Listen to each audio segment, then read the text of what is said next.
Binasa na sa atin kanina ang mga talata na ating pong pagbabatayan, pero nais muling basahin dito sa ESV o English Standard Version para lalong maging pamilyar sa ating lahat. Sabi dito sa Ephesians chapter 3 verses 20 to 21, "Now to him who is able to do far more abundantly than all that we ask or think, according to the power at work within us, to him be glory in the church and in Christ Jesus throughout all generations, forever and ever. Amen." It is being observed, brethren, by many sensible Christian and theologian writer in our time na ang prevailing idolatry daw sa Western world, and I believe hindi lang sa Western world kundi sa bawat bahagi na ng ating mundo ngayon, ay yung tinatawag na idolatry of the self, no? Yung bang pagpapahalaga sa sarili at pagbibigay pansin sa kung ano yung gusto ng tao. And we can cite numerous examples of that. But one tangible thing is the so-called proliferation of the rights, yung karapatan ng isang tao na magdesisyon sa kanyang sarili nang walang puwersa ng tradisyon, walang puwersa ng relihiyon, at walang puwersa ng anumang parental instruction. No? Yan ang prevailing mindset and idolatry na meron sa Western world ngayon. And I believe palapit na rin yan dito sa ating pong bansa. And I can still remember nung bago mag-pandemic, ako po ay nakabisita sa United Kingdom, sa Inglaterra, at isa sa mga big issue doon ay yung tinatawag na transgenderism. Ano yun? Maraming issue yung transgenderism, alam natin, pero ang isa doon, yung mga bata na katulad ng mga batang maliliit, pag nandun kayo sa public place at gusto mag-CR ng mga bata, huwag mo daw sasabihin sa mga anak mo, "Anak, pag nakita mo yung male, say lalaki ka, doon ka. Pag nakita mo ay female, ay dahil babae ka, doon ka." Hindi mo pwedeng sabihin yan.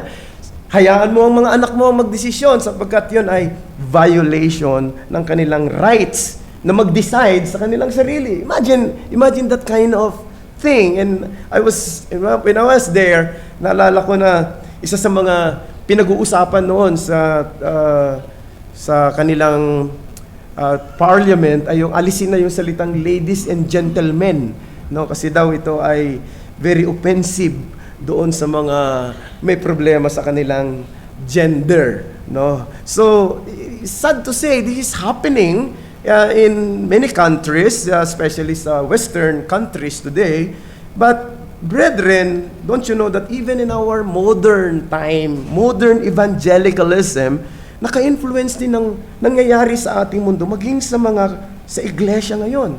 Ang church ngayon, sa kanyang karamihan, hindi naman lahat, pero mas marami rito, nagsishift na yung kanilang consciousness mula doon sa ang Diyos ang dapat luwalhatiin, ang Diyos ang dapat katakutan, patungo doon sa ang tao at ang kanyang damdamin at ang kanyang gusto ang dapat bigyan ng pagpapahalaga. Kaya nandyan yung mga tinatawag na seeker-sensitive churches.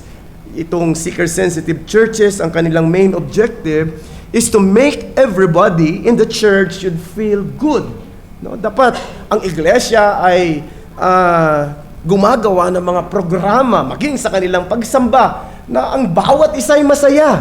Ang bawat isa ay masigla at hindi uuwi ng malungkot at hindi uuwi na sugatan at hindi uuwi na merong mga mabibigat sa kanilang damdamin sapagkat maaaring ipinangangaral ay ang kasalanan. So, ganun. Kaya yun ang prevailing thing, maging sa isipan ng marami. Isa pa dyan, merong tinatawag ngayon sa evangelicalism na kung tawagin ay missional church. Ano ba yung missional church? Maganda naman yung term na missional church. Pero ang idea ng missional church ay the main objective is a so-called community transformation instead of gospel-driven congregation. Ibig sabihin, dapat ang iglesia ay nakikilahok doon sa pagpapaganda ng kanyang community, no? hindi sa larangan ng pagtuturo ng Ebanghelyo, kundi sa pagkikilahok sa kanilang mga programang makakabuti doon sa welfare ng marami. At ang isa sa mga proponent niyan ay nagsasabi, sa Amerika ito, na imbis na daw ang mga churches ay mangaral laban sa homosexuality o laban sa same-sex marriage, bakit hindi na lang mag-participate sa mga programa ng gobyerno may kinalaman doon sa mga AIDS clinic? Kasi may mga AIDS clinic, yung mga, di ba, usually yung mga nagkakaroon ng AIDS o nagkakaroon ng mga HIV, ito yung mga nasa mga homosexual. So, tulungan na lang natin sila. Magbigay tayo ng tulong sa kanila instead of teaching our people to be against those who are homosexual practices. So, this is what's happening right now even in our churches. Now, it is true, brethren, na ang iglesia ay pagpapala rin sa community natin in particular at sa ating mundo in general, but ultimately, ang iglesia ay para sa Diyos. Ang iglesia ay para sa Diyos, sapagkat ang iglesia ay hindi inisip ng tao. Hindi nag-originate at nag-conceive sa kaisipan ng tao. Ang iglesia ay nag-originate at nag-conceive sa isipan ng Diyos. At ito ay pinalalakas ng Diyos, pinatatatag ng Diyos, sinusustentuhan ng Diyos, and ultimately, dinisenyo para sa kaluwalhatian ng Diyos. At yan ang isang pundasyon ng tinatawag nating true churchmanship. Na iisipin natin na ang iglesia, gaano man tayo kaliit, gaano man tayo kalaki, this is for the Lord, and this is for the glory of God. This is not for man, this is for the Lord. And this passage that we just read is what is trying to convey to us. So we can notice na itong binasa natin ay pamilyar ito bilang isang doxology. Doxolohiya.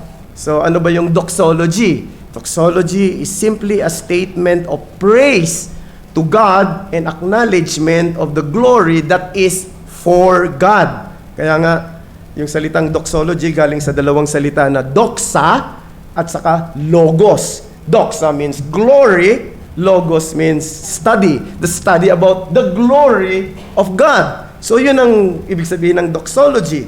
So dito ay napakadami nito sa sulat ni Pablo. No, napaka-familiar.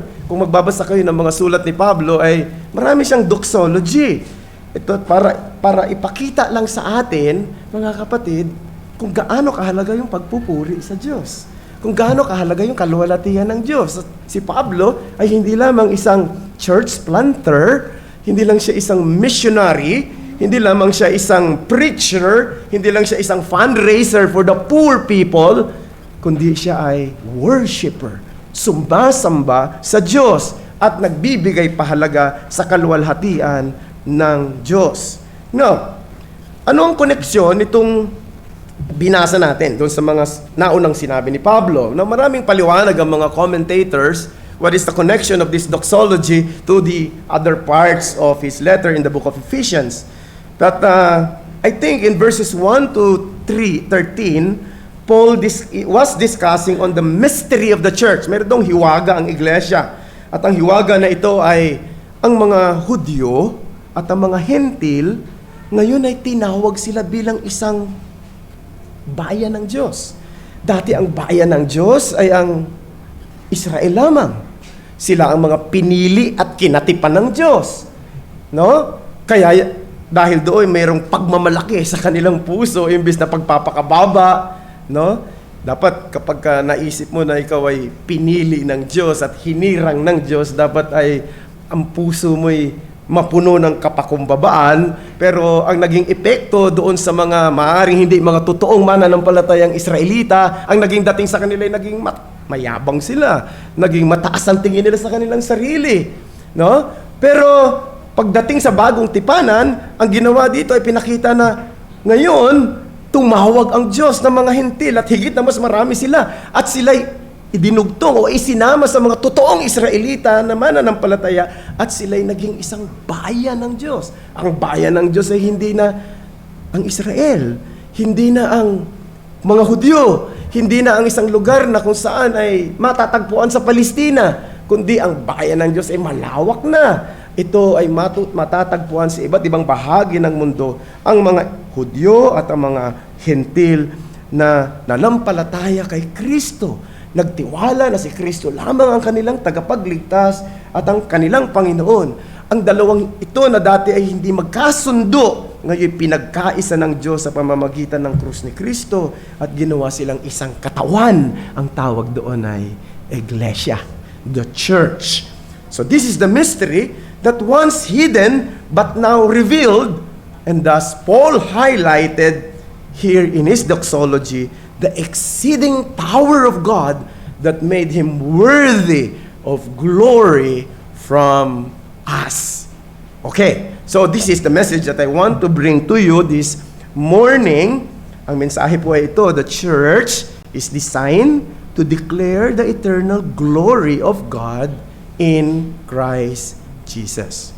Let me underscore, the church is designed to declare the eternal glory of God in Christ Jesus. And I have 4 headings. First, tingnan natin ang the divine recipient of glory. Second, the designated place of glory. Third, the dominant person in glory. And last but not the least, the durable character of glory. So let's look at it one by one. So tingnan natin sila isa-isa. First, let's look at the divine recipient of glory. Sabi ni Apostol Pablo sa mga Kristiyano, no?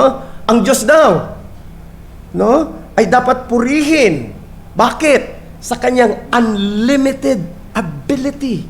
Ang Diyos, meron siyang kakayanan at kapangyarihang hindi kayang limitahan. Sabi niya, now to Him who is able to do far more abundantly than all that we ask or think, according to the power at work within us. Tingnan niyo yung mga salitang yan. Kung hihimayin natin, unang makikita natin dito, no? Sinasabi rito ni Paul, God is able. Yes, that's God. He is able. Hindi siya katulad ng mga territorial gods nung unang panahon. Ang paniniwala ng mga pagano, may mga Diyos sa iba't ibang lugar. At may mga Diyos sa bawat teritoryo. May Diyos ng hangin, may Diyos ng araw, may Diyos ng ulan, may Diyos ng mga pananim. Diba? Naalala nyo nung panahon na ang mga Israelita ay nandoon pa sa Ehipto. Nagpadala ang Diyos ng 10 salot, no, sa bayan ng Ehipto para at yung 10 salot na yun ay sumira ng bawat mga kalikasan na pinaniniwalaan nilang mga bahagi ng mga territorial gods ng unang panahon. Ang hangin, ano ginawa ng Diyos? Nagpadala siya ng mga balang. Di ba? Ang araw, nagbigay ang Diyos ng dilim. Ang ilog ng Nile, ginawa niyang dugo. Ginawa, sinalanta ng Panginoon ang lahat ng mga pinaniniwalaan nilang Diyos na ito. Sapagkat ang paniniwala nila, yung Diyos na yon, na mga territorial gods, ay may kapangyarihan sa kanilang constituents or jurisdiction, pero walang lakas pagdating sa iba. No? Para bang mga presidente, katulad ng ating Pangulo, no, ay meron siyang kapangyarihan sa bansa natin, pero wala siyang kapangyarihang magdikta sa ibang bansa. O ng mga monarch. Ang monarch, meron siyang mga hari, di ba? Ay meron siyang kapangyarihang in-exercise within his lifetime. Pero pag namatay na siya, wala na siyang kapangyarihan. Siyempre, maisasalin ito doon sa susunod sa kanya. Pero hindi ganyan ang Diyos. Ang Diyos ay makapangyarihan. He is able. And His ability cannot be limited by anybody. That's God. But secondly, sabi, He is able to do what we ask. Ano man daw ang hingi natin, kayang ibigay ng Diyos. Kung ito'y naaayon sa Kanyang kalooban, He is able to give. Ano ba yung mga bagay na ipinapanalangin natin? Ano ba yung mga bagay na gusto nating mangyari na sa tingin natin ay umaayon pa rin sa kalooban ng Diyos? Kaya nang bigay ng Diyos ang lahat ng yan.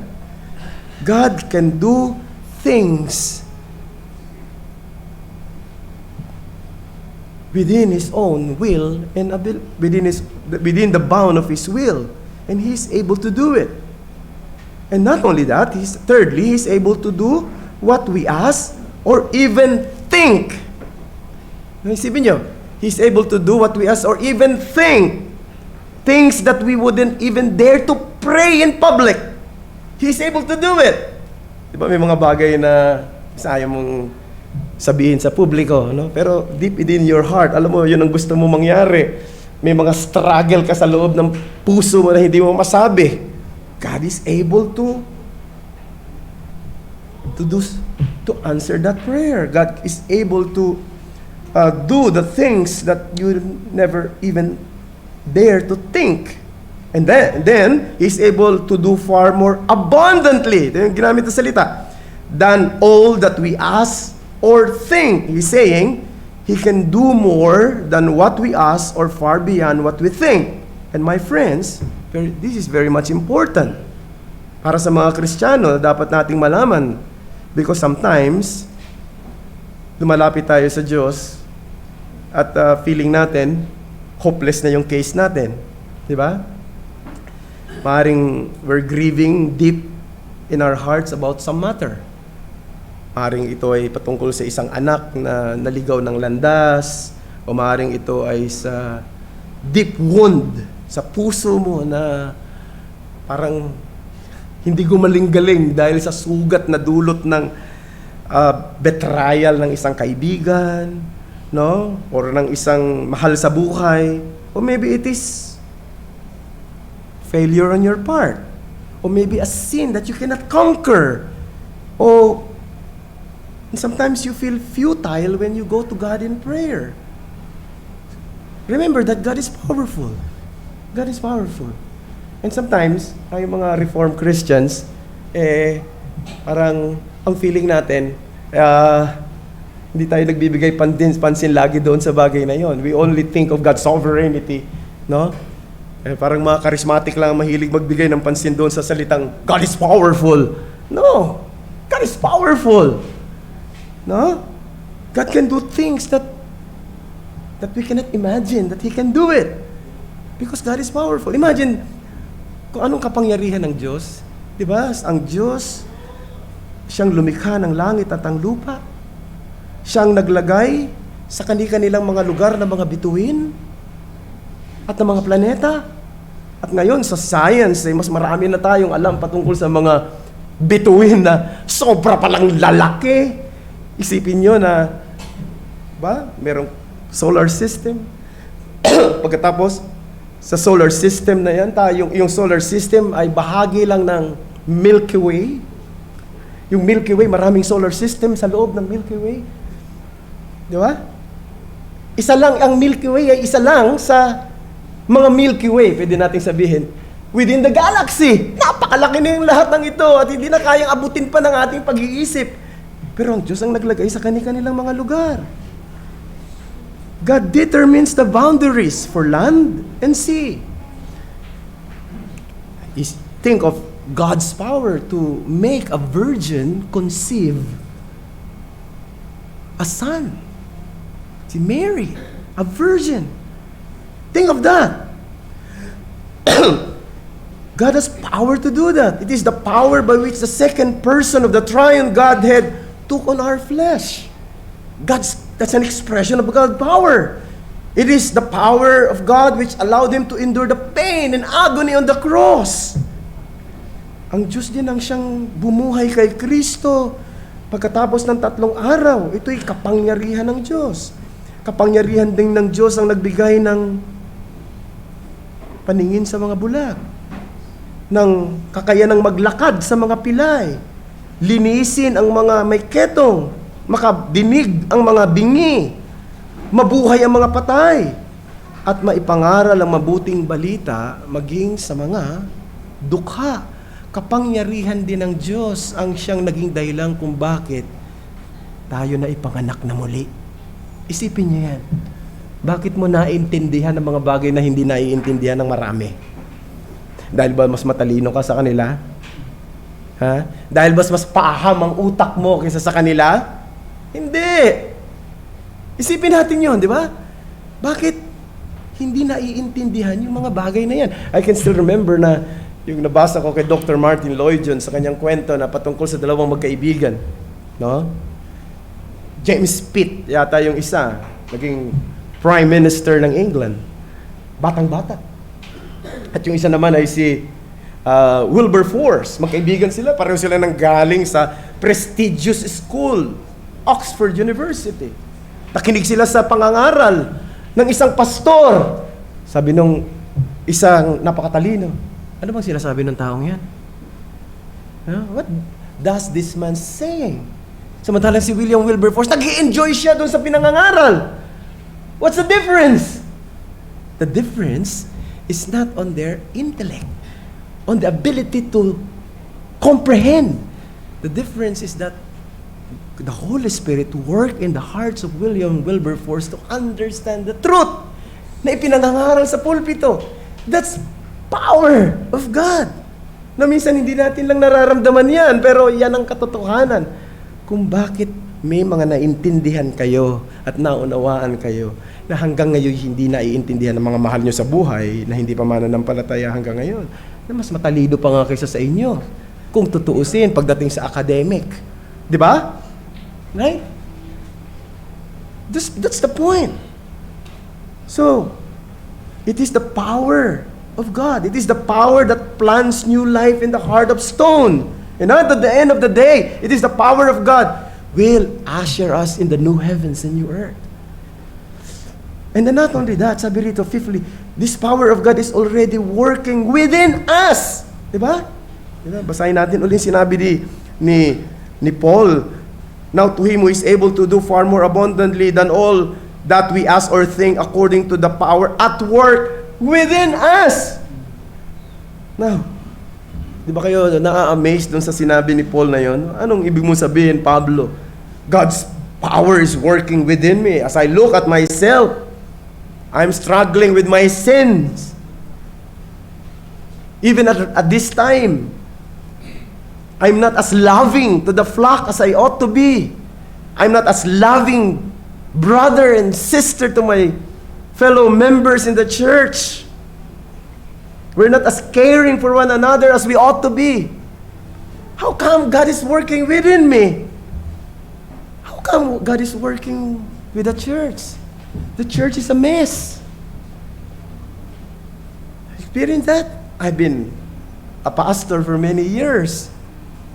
And the church that I'm pastoring right now, I've been pastoring for 25 years. Since its inception.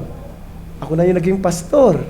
Pero before that, I became a pastor of a certain Chinese congregation in the past for 5 years. And I saw the mess in the church. Nakita ko yung gulo, yung problema. Tapos sasabihin ng Panginoon, that power is working within us. You know why, brethren? It is very true.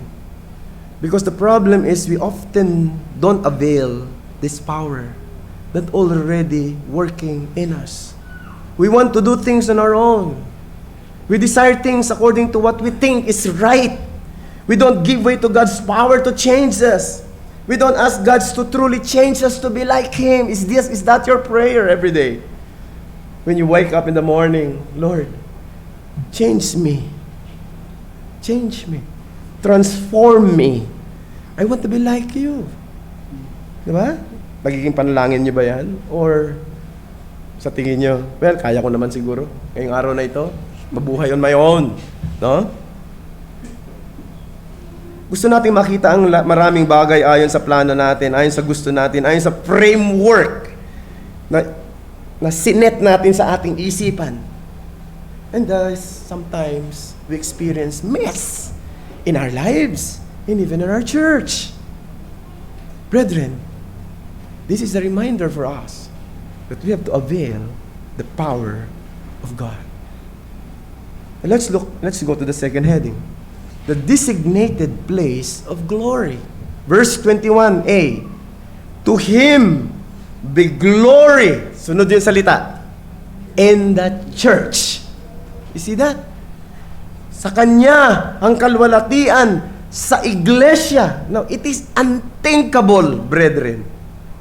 Kung merong isang lugar na i-display ng Diyos ang Kanyang kapangyarihan at ang Kanyang kalwalatian, bakit sa church? Parang naisip niyo ba yun? Ay, sino ba tayo? Puro tayo mga sinners, di ba? Iba-iba personalidad natin, iba-iba merong mga idiosyncrasies, no? Iba-iba ang katangian ng isa't isa. Minsan nagkakabanggaan pa nga, no? Minsan nagkakabanggaan ng mga braso, nagkakabanggaan ng mga balikat, at nagkakabanggaan ng mga ugali. At minsan nagiging dahilan para magkaroon ng problema. And yet, sabi ng Panginoon, no? To Him be glory in the church. Sometimes mysterious no? Napaka mahiwaga ng pagkilos ng Panginoon. Maraming mahiwaga sa buhay na ito. I remember mayong kapatid ko tumawag sa akin several months ago. Kasi yung kapatid ko na nasa ibang bansa, nasa Norway. Sabi, kuya, tulungan mo nga ako kasi yung anak nga niyang bata na medyo malaki, siguro mga grade 3, grade 4 ganyan. Nagtanong daw sa kanya, di niya alam ang sagot. Sabi, bakit, sabi niya, kung makapangyarihan ng Diyos, bakit hindi niya pinigil si Adan at saka si Eva na kainin yung forbidden fruit, yung pinagbabawal na bunga? Ang hirap naman sagutin ko, sagutin mo nga. Sabi ko, Google mo na lang. Ang hirap daw naman sagutin yan. Very profound. Walang madaling sagot doon, ano? Tama ba? Pero, sinabi ko sa kanya, kung naluwalhati ang Diyos, no, noong nilikha niya ang ating mundo, higit na naluwalhati ang Diyos, noong tinubos niya ang mga makasalanang tulad natin. At gusto kong i-connect yung dahilan. Bakit pinayagan ng Diyos si Adan at saka si Eva na kainin ang ipinagbabawal? Pwede na ba niya talagang pigilan yon? Bakit? Sapagkat gusto ng Diyos na maluwalhati siya ng higit doon sa kanyang paglikha sa pamamagitan ng kanyang pagtubos sa mga makasalanang tulad natin. At yung pagiging mahiwaga ng Diyos ay totoo, nandyan lagi. Beyond our logical thinking, and add to that mystery, di ba? Isipin nyo, gusto niyang i-magnify yung kanyang kaluwalhatian sa church. The church that is composed of sinners, rebels, transgressors, but saved by His grace. Niligtas niya sa pamamagitan ng kanyang biyaya. Pinili niya na magdeklara ng kanyang kaluwalhatian. Of course, naluwalhati ang Diyos sa sangnilikha. Psalms 19:1, the heavens declares the glory of God, and the sky above proclaims His handiwork. Malinaw yon. Yet only the church can truly declare the glory of God, God's saving grace. Kasi naluluwalhati ang Diyos sa sangnilikha. Pero wala rin ang saving grace. Ang saving grace ay nandoon sa kanyang iglesia. Doon nangyayari yun. Yung God's saving grace na kung saan ang ultimate goodness and love is being expressed. All creatures, including angels, have never experienced redemption, brethren. They never experienced forgiveness of sin. Hindi nila naranasan na sila ay ampunin ng Diyos sa kanyang pamilya. Hindi nila naranasang mapawalang sala sa pamamagitan ng pananampalataya. Ngunit ang iglesia na niligtas niya ng kanyang banal na dugo, nakaranas ng lahat ng ito. Kaya nga, tayo ang siyang designated place na magbibigay luwalhati sa kanya. And therefore, no, ito isang panawagan sa ating lahat na maging tapat tayong mga mananampalataya. Maging tapat tayong mga kasapi at kaanib ng iglesia. Huwag nating i-deprive ang ating sarili. Huwag nating pagkaitan ang ating sarili ng isang pribilehiyo na maging daan ng pagbibigay luwalhati sa ating Diyos because He deserves to get that from us, brethren. The designated place of glory, the church. Number 3, the dominant person of glory. Sabi rito, now to Him who is able to do far more abundantly than all that we ask or think, according to the power at work within us, to Him be glory in the church and in Christ Jesus. Now, very unusual itong phrase na ito, no? Kasi makikita nyo sa mga sulat ni Paul, yung salitang in Christ Jesus. Madalas yan. Pero yung pagtambalin niya, yung iglesia, pagkatapos si Christ, pinagsama niya, dito nyo lang mababasa yan. No? Dito nyo lang mababasa. You can only find that phrase here where the church and Christ Jesus are being put together. Now, hindi sinasabi ni Pablo, na ang iglesia ay kapantay ni Kristo. Of course, hindi naman. Palabong mangyari yon. Hindi rin niya sinasabi na ang iglesia, no, ay talagang parang dahil sa kanyang pagiging kapantay, ay para bang pag nawala ang iglesia, mapipilayan si Christ. Ano? Hindi ganon. Kundi sinasabi niya lang na ang totoong iglesia ng Panginoon ay may napakalapit na kaugnayan kay Kristo. At sa pamamagitan ni Kristo, at dahil kay Kristo, ang iglesia ay merong karapatang magdeklara ng kaluwalhatian ng Diyos. Bakit nga tayo may karapatang magdeklara? Dahil kay Kristo na may kaugnayan sa atin. Tingnan niyo yung sabi ni Pablo sa 2 Corinthians chapter 4, verse 6. For God, who said, "Let light shine out of darkness," has shone in our hearts to give the light of the knowledge of the glory of God in the face of Jesus Christ. So Christ's presence dwell here with us. Nandito siya. Matthew 18:24, where 2 or 3 who gathers in my name, there I am in their midst. That's unthinkable, brethren. There I am in their midst. For where 2 or 3, parang sinasabi niya, kahit 2 na lang kayo o 3 na lang kayo, basta may kaugnayan kayo sa akin, andoon ako sa kalagitnaan ninyo. No? Kasi minsan, di ba, ang feeling natin kapag kumukonti tayo, no? Makalungkot naman, no? Diba ngayon? Nung araw, nung bago pa lang ako sa Reformed Baptist Community, maliliit ang mga simbahan eh.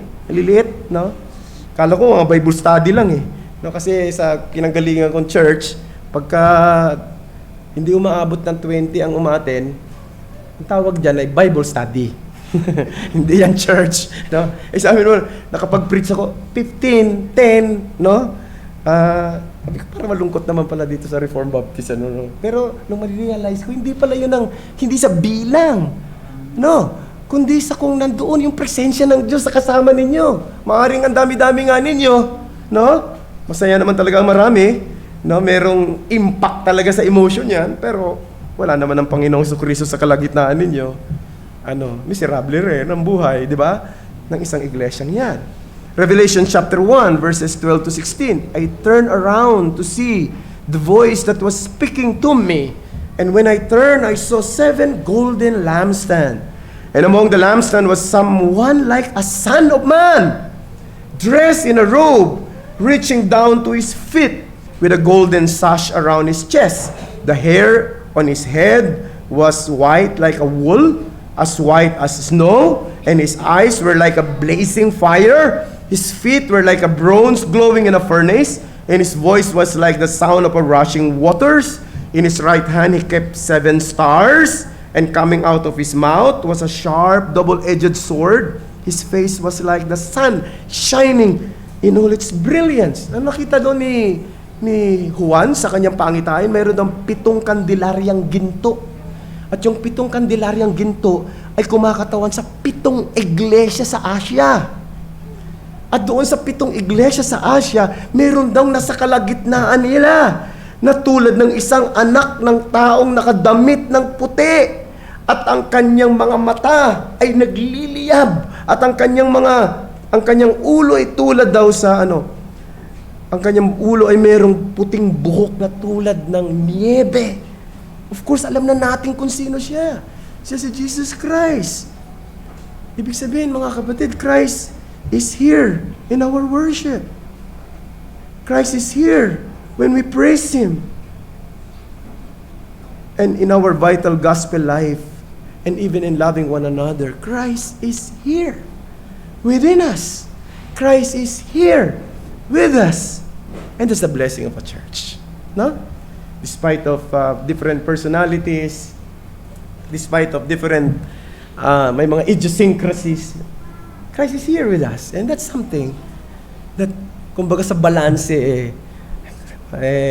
talagang mabigat na yon, At wala nang dahilan para tayo ay manghina, manlupaypay, o hindi magpatuloy sa ating paglilingkod at pagsulong ng ating adhikain at simulain na ibigay ang luwalhati ng Diyos sama-sama bilang isang iglesia. Ika-4 at ikahuli, the durable character of glory. So unang-una nakita natin, first, the divine recipient of glory, God, the designated place of glory, the church, and then the dominant person of glory, Christ Jesus. Last but not the least, the durable character of glory.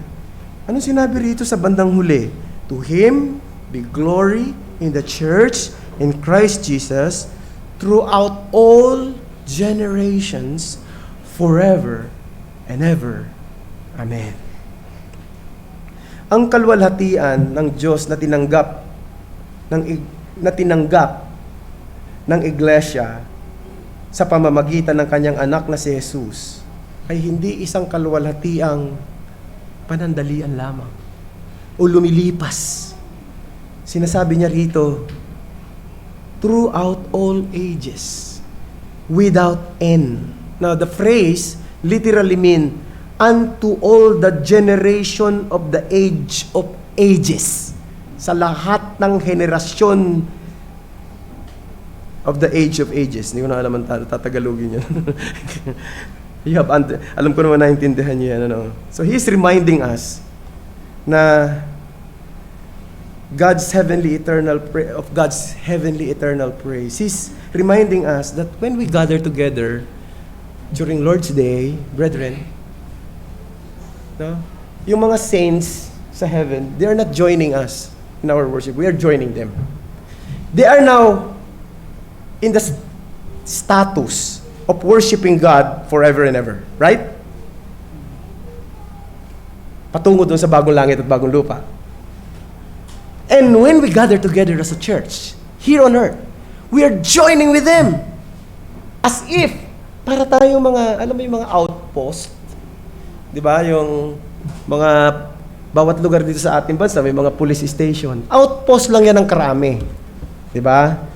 Lalo na sa Mindanao, pag pumunta kayo, may mga outpost na mga sundalo. Ano lang yan? Outpost lang yan ng Camp Aguinaldo. Parang ganyan, di ba? So, di mo kinakailangan pumunta ng Camp Crame para tumawag ng pulis. Andun lang, kasi outpost yun ng Camp Crame eh. Same also is true when we gather together as a church during Lord's Day, di ba? We are connecting ourselves to the heavenly praise and worship of the saints who are now in heaven, together with the angels. Now, what's the point of saying this? The point is, will you miss the worship service? Would you want to miss that? No? For some selfish reason. For some reasons that are so-called trivial, mababaw. No? May mga iba, di ba? Ba't di ka naka-attend? Kasi, wala akong medyas eh. Hindi ako nakapaglaba. Ano ba yan? Di na uso ngayon ng medyas. Hindi na nga nagme-medyas ngayon yung mga di ba? Yung iba eh. Ang ibig ko lang sabihin, we cannot just Di ba? Be absent in this wonderful time of worship because of some trivial reason. Mga mabababaw na dahilan. Of course, may mga dahilan tayo na may sakit ka, may bulutong ka, huwag ka na nga umatin, mga hawa ka pa eh. Pero ang punto ko mga kapatid, we cannot miss that because we are joining as an outpost. We are joining the heavenly saints and the angels in heaven, worshiping God, preparing ourselves to eternal worship, eternal praise and worship doon sa bagong langit at bagong lupa. Mind cannot comprehend this, brethren. Word cannot tell of the glory that you will experience.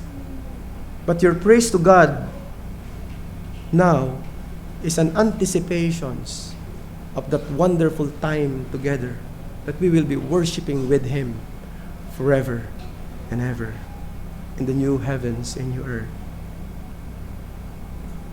So, baga parang ito ay foretaste, patikim ng langit, no? Kaya wag nating i-miss yung ating pagsamba during Lord's Day. In view of this truth, nais kong tanungin kayo, nakikita ba ninyo na meron pa kayong dahilan bakit hindi tayo dapat maging masigla sa ating pagsamba sa Panginoon? Nakikita ba ninyo na meron pa kayong dahilan bakit hindi natin dapat bigyang priority ang pagsamba sa Kanya? Nakikita ba ninyo ang iba, may ang dahilan kung bakit hindi kayo dapat maging kabahagi ng iglesia? Baka meron pa rito na hindi kabahagi ng iglesia. Maaaring dumadalo kayo ng matagal na, pero you're not yet part of the church. Why not being part of the church? This is a glorious blessing to the church. Be part of the church. I encourage you. Now, kung meron ka pang dahilan, at maaaring marami ka pang idinadahilan, baka ang totoong dahilan ay hindi ka pa mananampalataya. Wala ka pa kay Kristo.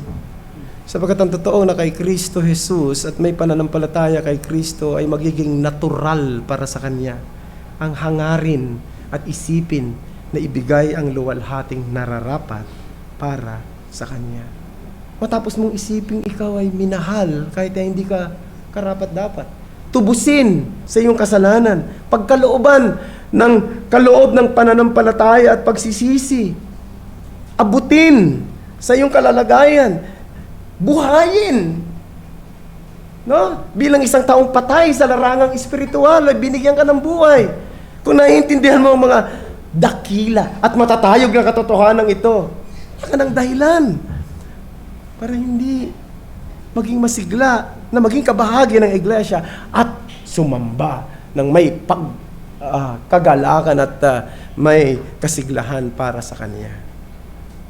Ngayon, kung ang lahat ng itong binanggit ko ay maaaring hindi pa totoo sa iyo, ito rin ang pagkakataon para lumapit kay Kristo at manampalataya sa Kanya at sabihin mo sa Kanya, Panginoon, iligtas mo ako. Ako isang makasalanan. Maraming po salamat sa inyong pakikinig, mga kapatid. Manalangin tayo. Panginoong Diyos, salamat sa mga salita mong aming napagbulay-bulayan sa umagang ito. Sulat mo ang mga katotohanan ito sa puso ng bawat isa sa amin. Ito ang aming dalangin sa ngalan ni Jesus. Amen.